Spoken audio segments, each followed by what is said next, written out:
এখন এটা বাঘা বিচ, ওই দূরে দেখতে পাচ্ছেন কালাঙ্গুটে বিচ, ওই অনেকটা দূরে। ওখান থেকে আমরা হাঁটতে হাঁটতে হাঁটতে হাঁটতে সি বিচ ধরে সন্ধ্যেবেলা এখন প্রায় 7টা বাজে আমরা এসেছি বাঘা বিচে।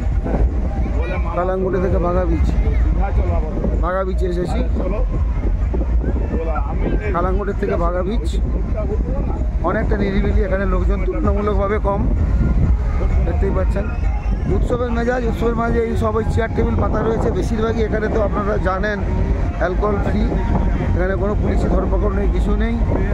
প্রত্যেকেই এখানে ড্রিঙ্কসের জন্য বসছে এবং আপনি বাইরে থেকে ড্রিঙ্কস কিনে এখানে বসতে পারেন। তারপর এদের এখানে মেনু কার্ড দেখে অন্য কিছু খাওয়া দাওয়ার খাবেন। এবং ওই যে স্টেজ দেখতে পাচ্ছেন, ওই স্টেজে ড্যান্স হবে সারা রাত, বা ড্যান্সও এনজয় করতে পারেন। অনেকগুলো স্টেজ তৈরি রয়েছে পরপর। খ্রিস্টমাস উপলক্ষে এই ড্যান্সের, কালকে তো 25শে ডিসেম্বর প্রোগ্রাম আছে এদের এখানে, ভালো ব্যাপার।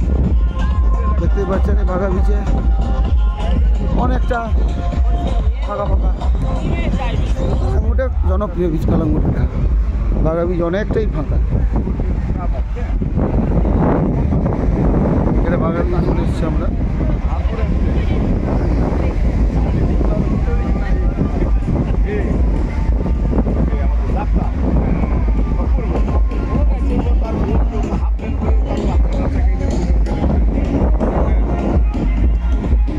দেখতেই পাচ্ছেন বাঘা বিচ।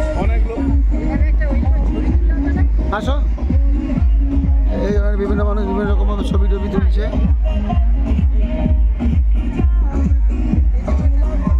সমুদ্র একদম পাশে।